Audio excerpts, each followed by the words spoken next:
Other news tonight. Tonight could be your last chance to weigh in on how the current school district should redraw its boundary lines for its trustees. At 7 o'clock, the board will likely take some action on this and vote on a new map. And this comes after claims that the current boundary lines are drawn up to split minority communities and dilute the Latino vote. So the district is making the change to avoid a lawsuit. Eyewitness News reporter Kristen Powers shows us the latest proposal. Kristen? Dave, Rochelle, it's taken about 2 months to get to this point. Now the board has a handful of proposed maps to consider, some from the district, some from the Dolores Huerta Foundation. Board members tell me they hope to adopt a resolution tonight, but it is possible after public comment they decide to hold off.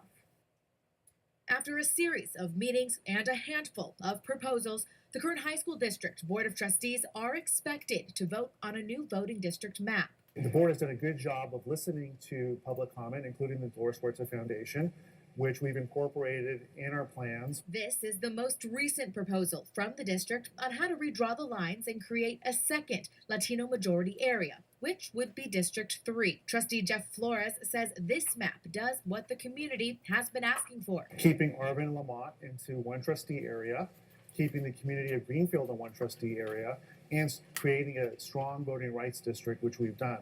That plan is unacceptable. Gerald Cantu with the Dolores Huerta Foundation says the district's proposal falls short of what they're requesting. It doesn't pass the smell test to have the South Kern communities, communities of Lamont, Arvin, and Greenfield hooked into a very high resource community on the northwest side of town. The map proposed by the Dolores Huerta Foundation changes that, which would knock Trustee Joey O'Connell out of his current area, something Cantu feels the board is trying to avoid. The incumbents are trying to protect their incumbency and prioritize that over a district which is going to fairly represent, the communities of interest in those areas. Flores disagrees and says in the end, it's the trustees who are the ones who get to draw the lines. Clashing opinions aside, both Flores and Cantu hope people come to the meeting tonight so the community's voice is heard in full force. I hope they come. I hope they engage. I hope they share their concerns. We hope that they heed those voices and have a plan which is more acceptable.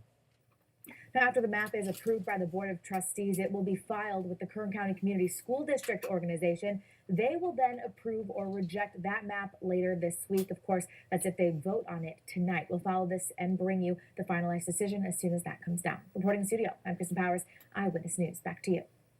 All right, Kristen, thanks for that. As we move into the